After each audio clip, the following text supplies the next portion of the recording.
오늘은 법상 스님의 히말라야, 내가 작아지는 즐거움에서 삶을 심각해 하지 말라는 내용입니다. 삶을 너무 심각하게 여길 필요는 없다. 너무 인생을 짐진 사람처럼 무겁게, 힘겹게 살아갈 것은 없지 않은가?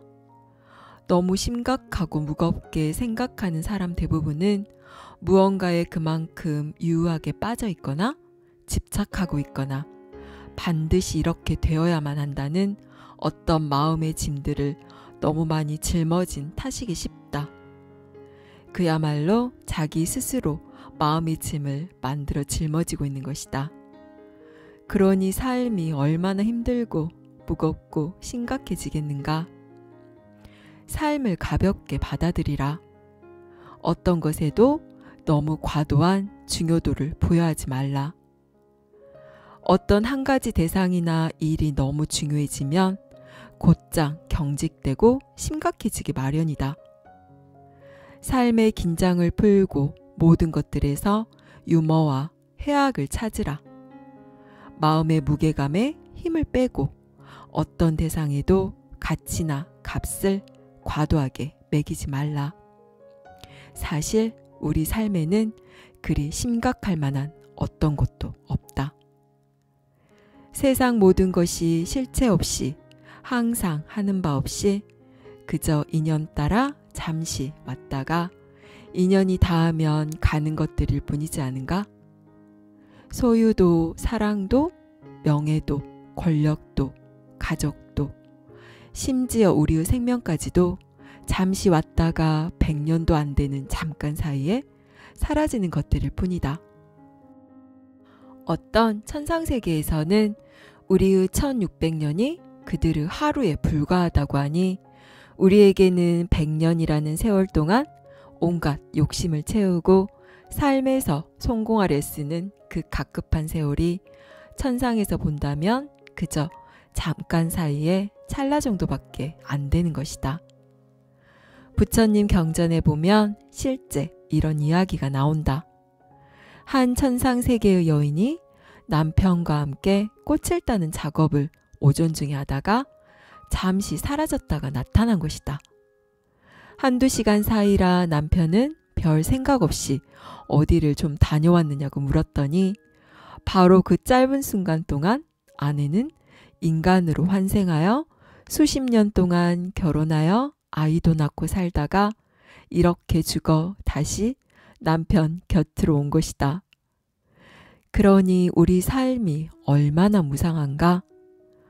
그러한 무상의 이치를 이해한다면 그 허망한 것들을 꽉 붙잡지 못해 안달할 것도 없고 너무 심각하게 생각할 것도 없다. 지위가 높아졌다가 낮아지고 돈도 많았다가 적어지고 사랑도 왔다가 가고 즐거운 일도 괴로운 일도 그렇게 생겨났다가 사라지는 것일 뿐이지 않은가? 그렇게 이 세상 모든 것들은 다만 연극처럼 꿈처럼 인연 따라 잠시 오고 가는 것들일 뿐이니 그 순간 주어진 삶을 충분하게 그 삶의 연극을 즐기며 살기에도 바쁜 시간인 것이다. 욕심 때문에 삶을 충분히 진하게 살지 못한다는 것이야말로 얼마나 어리석은가? 그런데도 사실 많은 사람들은 욕심과 집착을 키우느라 정작 중요한 삶을 살지 못하고 있다. 충분히 순간순간 주어진 삶을 누리고 만끽하며 변해간다는 이치를 너무 심각하게 여길 필요도 없다. 그것은 좋은 것도 아니고 나쁜 것도 아니다. 다만 변화할 뿐인 것이다. 사랑이 온다고 좋을 것도 없고 떠나간다고 슬퍼할 것도 없다. 연극의 주인공이 맡은 배역을 열심히 하되 연극이 끝나면 바로 그 배역에서 빠져나와 자신의 삶을 살아가듯 사랑이 떠나가더라도 그 인연이 다했고 그저 가야 할 때가 되어 가는 것일 뿐이다. 어차피 그 사람은 언젠가 떠나갈 것이었다.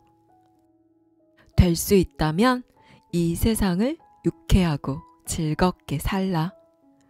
기분 나쁘거나 좋지 않은 상황이 오더라도 한바탕 웃음과 천진한 익살로써 넘길 일이다. 모든 것을 심각하게 여기거나 삶에 너무 긴장감을 느끼면 그만큼 삶이 피곤해지고 버거워진다. 삶이라는 것은 생존을 위해 너를 죽이고 내가 살아야 하는 투쟁과 다툼의 장이 아니라 다만 즐거운 하나의 놀이이며 흥미로운 드라마다. 이 5330m 고지, 눈 덮인 촐라패스를 미끄러져가는 저들의 웃음처럼 삶은 우리가 생각하는 것처럼 그렇게 묵직하거나 더넘스러운 것이 아니다. 심지어 잘 알고 지내던 사람과의 영원한 이별인 죽음 앞에서일지라도 사실 알고 보면 그리 크게 심각해할 일은 아니다. 어차피 누구나 그 순간은 겪게 마련이다. 언젠가 찾아올 일이 다만 지금 찾아온 것일 뿐 그 이상도 그 이하도 아니다. 죽음에 대해 우리는 절심하게 느끼고 비관적인 시각으로 바라보도록 그동안 배워왔고 주입받아와서 그렇지 죽음이 왜 고통스럽고 엄혹한 것이어만 하는가? 사실 죽음이란 다만 삶의 또 다른 연장일 뿐이다. 그것은 종말이 아니고 끝이 아니다. 그 또한 다만 하나의 변화의 과정일 뿐이다. 그것을 그리 심각하게 여길 필요는 없다. 그래서 장자는 자신의 아내가 죽었을 때 돗자리에 앉아 대야를 두드리며 노래를 불렀다고 한다. 아내의 죽음이 그저 사계절의 자연스러운 변화와 다르지 않은 것이다. 또한 불교에서는 사람이 죽더라도 곡을 하거나 울지 말라고 말한다. 유교에서는 죽은 귀신을 불러들이고 후손들 곁에 남아서 돌봐달라는 의미로 못 떠나게 하려고 곡을 하며 눈물을 흘림으로써 혼백을 붙잡아두려고 애쓴다.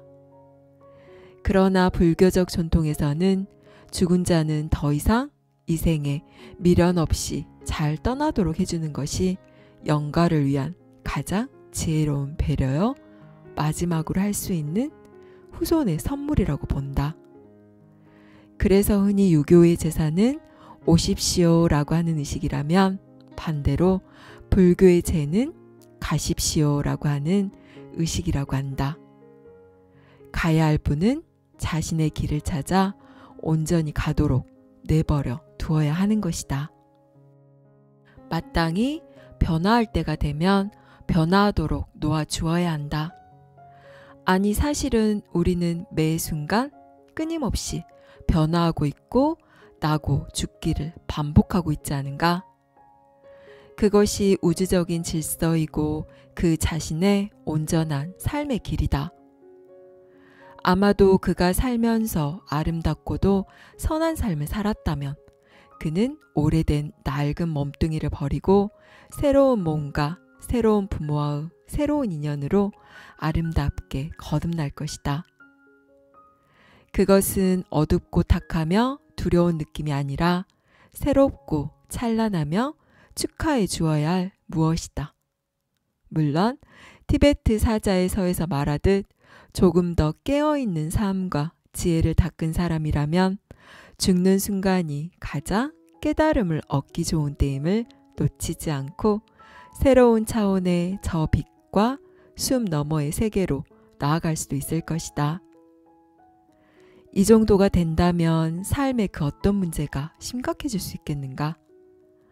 나 자신의 죽음조차 그리 심각한 어떤 문제가 아니라 자연스럽고 조화로운 삶의 한 방식이라는 것을 안다면 그 어떤 근심 걱정이 있겠는가 말이다.